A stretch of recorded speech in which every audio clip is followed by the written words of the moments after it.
ನಮಸ್ಕಾರ.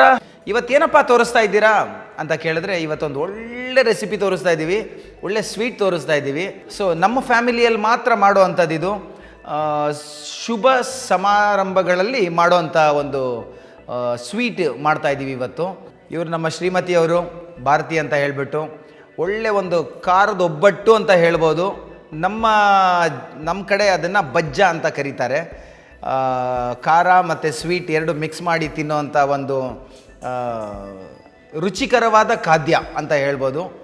ಅದನ್ನು ತೋರಿಸೋದಕ್ಕೆ ಅಂತ ನಮ್ಮ ಮನೆಯವ್ರು ಬಂದಿದ್ದಾರೆ, ಇವತ್ತು ಮಾಡಿ ತೋರಿಸ್ತಾರೆ. ನೀವೆಲ್ಲೂ ನೋಡಿರೋಕ್ಕೆ ಚಾನ್ಸ್ ಇಲ್ಲ, ಇದೇ ಫಸ್ಟು, ಟೆಲಿವಿಷನಲ್ಲೇ ಫಸ್ಟ್ ಅಂತ ಅನ್ಕೊಬೋದು. ಇವತ್ತು ಮಾಡಿ ತೋರಿಸ್ತೀವಿ, ನೋಡ್ಕೊಳ್ಳಿ. ಪಾಯಸ ಮಾಡ್ತಾಯಿದ್ದೀವಿ ಸರ್. ಗಸಗಸೆ ಪಾಯಸ. 1 ಬೌಲ್ ತೆಂಗಿನಕಾಯಿ, ಅರ್ಧ ಬೌಲ್ ತೆಂಗಿನಕಾಯಿ, 1 ಸ್ಪೂನ್ ಗಸಗಸೆ ಹಾಕಿದ್ದೀವಿ ಸರ್.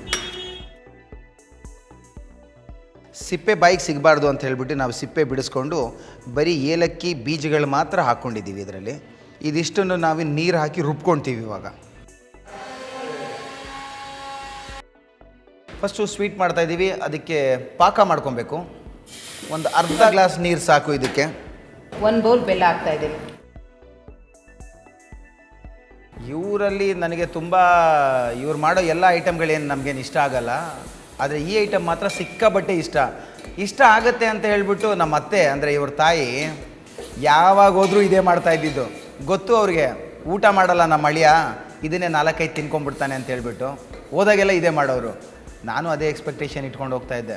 ಇವತ್ತು ಬಜ್ಜ ಮಾಡಿದ್ದಾರೆ ಅಂತ ಹೇಳ್ಬಿಟ್ಟು ಖುಷಿಯಾಗಿ ಹೋಗ್ತಾ ಇದ್ದೆ ನಾನು. ಸೊ ನಂಗೆ ಸಖತ್ ಇಷ್ಟ ಇದು.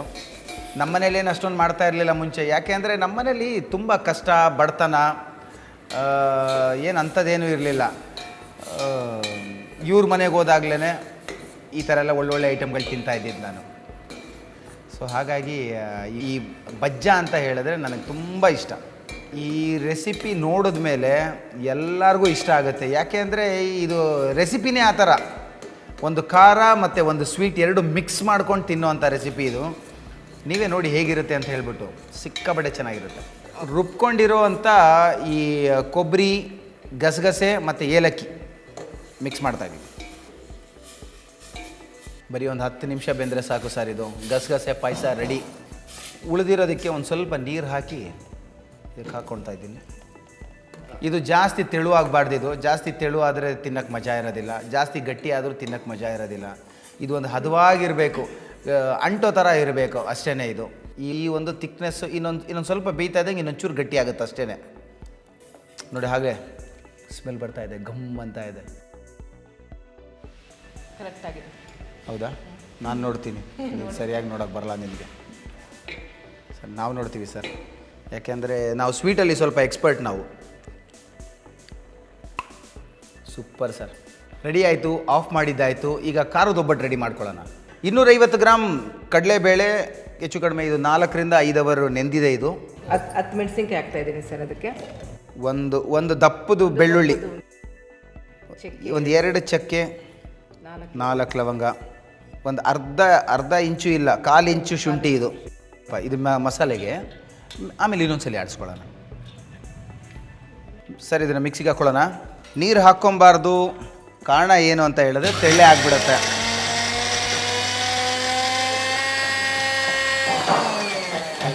ಮಿಕ್ಕಿರೋ ಕಡಲೆಬೇಳೆ ಎಲ್ಲ ಇವಾಗ ಒಟ್ಟಿಗೆ ಹಾಕ್ತಾ ಇದ್ದೀವಿ. ಇದು ಸೇಮ್ ಮಸಾಲೆ ವಡೆ ಮಸಾಲೆ ಸರ್. ಮಸಾಲೆ ವಡೆಗೆ ಹೇಗೆ ಗಟ್ಟಿಯಾಗಿ ರುಬ್ಕೊಳ್ತೀವಿ ಆ ಥರ ರುಬ್ಕೊಬೇಕು. ಸೊ ಈ ಪದದಲ್ಲಿ ಗಟ್ಟಿಯಾಗಿರಬೇಕು. ಕಡಲೆಬೇಳೆ ರುಬ್ಬಿದ್ದೀವಿ, ರೆಡಿಯಾಗಿದೆ. ಮಸಾಲೆ ಎಲ್ಲ ಹಾಕ್ಬಿಟ್ಟು ಇದಕ್ಕೆ ಇವಾಗ ಕೊತ್ತಂಬರಿ ಸೊಪ್ಪು ಹಾಕ್ತಾಯಿದ್ದೀನಿ. ಇದಕ್ಕೆ ತಕ್ಕಂತೆ ಉಪ್ಪು ಹಾಕ್ತಾಯಿದ್ದೀನಿ. ಸೊಪ್ಸಿಗೆ ಸೊಪ್ಪು ಹಾಕ್ತಾಯಿದ್ದೀನಿ. ಅರಿಶಿನ ಸ್ವಲ್ಪ, ಈರುಳ್ಳಿ ಒಂದು ಅರ್ಧ ಬೌಲ್, 1 ಈರುಳ್ಳಿ ದಪ್ಪದು. ಇವಾಗ ಮಿಕ್ಸ್ ಮಾಡಬೇಕು, ಕಲಿಸ್ಬೇಕೆಲ್ಲ. ಈರುಳ್ಳಿ ಇದಕ್ಕೆ ಜಾಸ್ತಿ ಹಾಕೋದಿಲ್ಲ. ಏನಕ್ಕೆ ಅಂತ ಹೇಳಿದ್ರೆ ಎಣ್ಣೆ ಜಾಸ್ತಿ ಕುಡಿಯುತ್ತೆ. ಖಾರದ ಹೂರ್ಣ ರೆಡಿ ಇದೆ. ಇದಕ್ಕೆ ಕನಕ ರೆಡಿ ಮಾಡ್ಕೊಬೇಕು. ಇವಾಗ 3/4 ಬೌಲ್ ಮೈದಾ ತೊಗೊಂಡಿದ್ದೀವಿ, 1 ಸ್ಪೂನ್ನಷ್ಟು ಚಿರೋಟಿ ರವೆ, 1 ಚಿಟಿಕೆಯಷ್ಟು ಅರಿಶಿನ, 1 ಚಿಟಿಕೆಯಷ್ಟು ಉಪ್ಪು. ಇದನ್ನು ಹಾಕ್ಕೊಂಡು ಕಲಿಸ್ಕೊಬೇಕು. ಇವಾಗ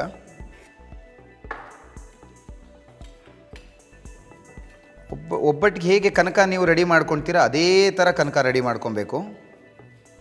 ಸ್ವಲ್ಪ ಸ್ವಲ್ಪನೇ ನೀರು ಹಾಕಿ ಕಲಿಸ್ಕೋಬೇಕು, ಇಲ್ಲ ಅಂತ ಹೇಳಿದ್ರೆ ತೆಳುವಾಗ್ಬಿಡುತ್ತೆ.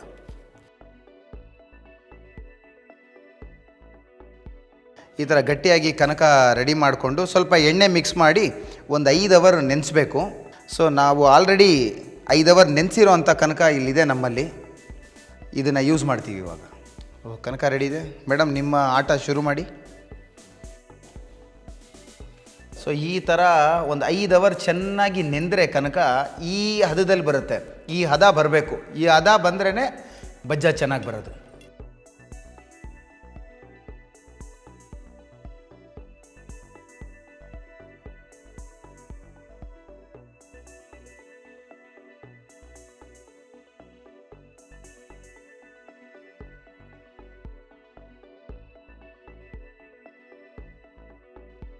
ಬಾಣಲಿಯಲ್ಲಿ ಎಣ್ಣೆ ಹಾಕ್ಕೊಂಡಿದ್ದೀನಿ, ಎಣ್ಣೆ ಬಿಸಿಯಾಗಿದೆ. ಈ ಥರ ಮೆಲ್ಲಗೆ ಬಿಡಿಸ್ಕೊಂಡು ಹಾಕ್ಕೊಬೇಕು, ಇಲ್ಲಾಂದರೆ ಪೀಸ್ ಕಟ್ಟಾಗ್ಬಿಡುತ್ತೆ. ಖಂಡಿತವಾಗಿ ಎಲ್ಲರಿಗೂ ಇಷ್ಟ ಆಗುತ್ತೆ ಇದು.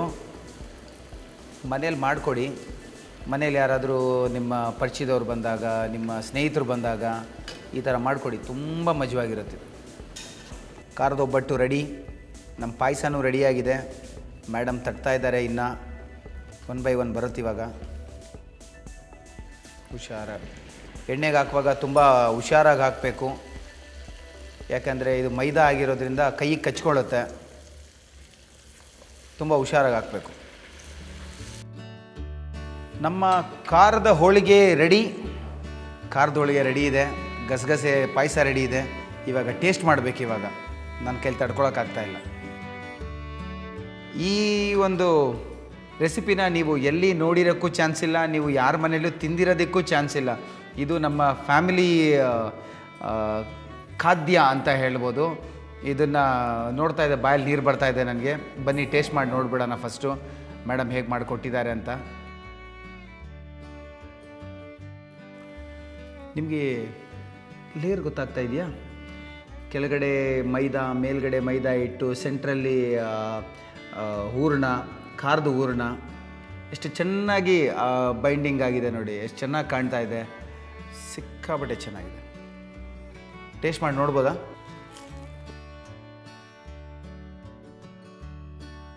ಇದಕ್ಕೆ ಕಾಂಬಿನೇಷನ್ ಬಂದು ಸ್ವೀಟು, ಅಂದರೆ ಹೆಚ್ಚು ಕಡಿಮೆ ಗಂಡ ಹೆಂಡತಿ ಕಾಂಬಿನೇಷನ್ ಅಂದ್ಕೊಳ್ಳಿ. ಒಂದು ಎತ್ತಿ ಏರಿಗೆ ಹೇಳಿದ್ರೆ ಕೋಣ ನೀರಿಗೆ ಹೇಳಿತು ಅಂತಾರಲ್ಲ, ಎಲ್ಲ ಅದೇ ಥರನೇ. ಒಂದು ಖಾರ, ಒಂದು ಸ್ವೀಟು, ಇದು 2 ಕಾಂಬಿನೇಷನ್ ಮಿಕ್ಸ್ ಆಯಿತು ಅಂತ ಹೇಳಿದ್ರೆ ಎಕ್ಸ್ಟ್ರಾಡಿನರಿ ಟೇಸ್ಟ್ ಮಾತ್ರ. ಅದು ನನ್ನ ಬಾಯಲ್ಲಿ ನೀರು ಬರ್ತಾಯಿದೆ. ಇದನ್ನು ಸ್ವೀಟಲ್ಲಿ ಮಿಕ್ಸ್ ಮಾಡ್ಕೊಂಡು ತಿನ್ನೋಣ. ಈ ಥರ ತೊಗೊಳ್ಬೇಕು.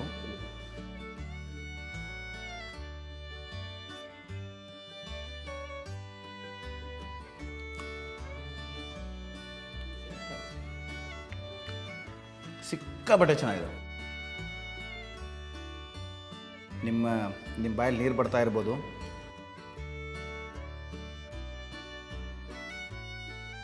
ಫಸ್ಟ್ ಟೈಮ್ ನಾವು ಯೂಟ್ಯೂಬಲ್ಲಿ ಕೊಡ್ತಾ ಇರೋ ರೆಸಿಪಿ ಇದು. ನಮ್ಮ ರಿಲೇಟಿವು, ನಮ್ಮ ಸ್ವಂತದವ್ರು ಯಾರ್ಯಾರು ಮನೆಗೆ ಬರ್ತಾರೆ ಇದನ್ನೇ ಮಾಡೋದು ನಾವು. ಇದು ಒಂದಿದ್ರೆ ಸಾಕು, ಹಬ್ಬದ ವಾತಾವರಣನೇ ಅದು. ಸಿಕ್ಕಾಪಟ್ಟೆ ಚೆನ್ನಾಗಿರುತ್ತೆ, ಪ್ರತಿಯೊಬ್ಬರು ಇಷ್ಟಪಡ್ತಾರೆ. ಸ್ವೀಟ್ ಜಾಸ್ತಿ ಆಯಿತು ಅಂತೆಲ್ಲ ಮಾತಾಡೋ ಹಾಗಿಲ್ಲ. ಸ್ವೀಟ್ ಹದವಾಗಿರುತ್ತೆ, ಖಾರ ಜಾಸ್ತಿ ಏನಿರೋದಿಲ್ಲ, ಖಾರ ಹದವಾಗಿರುತ್ತೆ. 2 ಮಿಕ್ಸ್ ಮಾಡ್ಕೊಂಡು ತಿಂದರೆ ಅದ್ರ ಮಜಾನೇ ಬೇರೆ.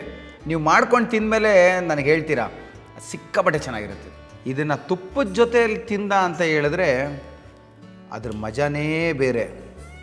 ಒಳ್ಳೆ ಬೆಣ್ಣೆ ಕಾಯಿಸಿದ ತುಪ್ಪ, ನಮ್ಮ ಊರ ಕಡೆದು.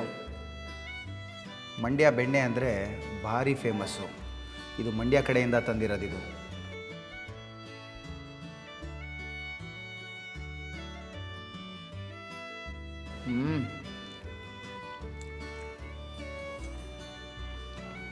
ಬೆಳಗ್ಗೆಯಿಂದ ಉಪವಾಸ ಇದ್ರಾ?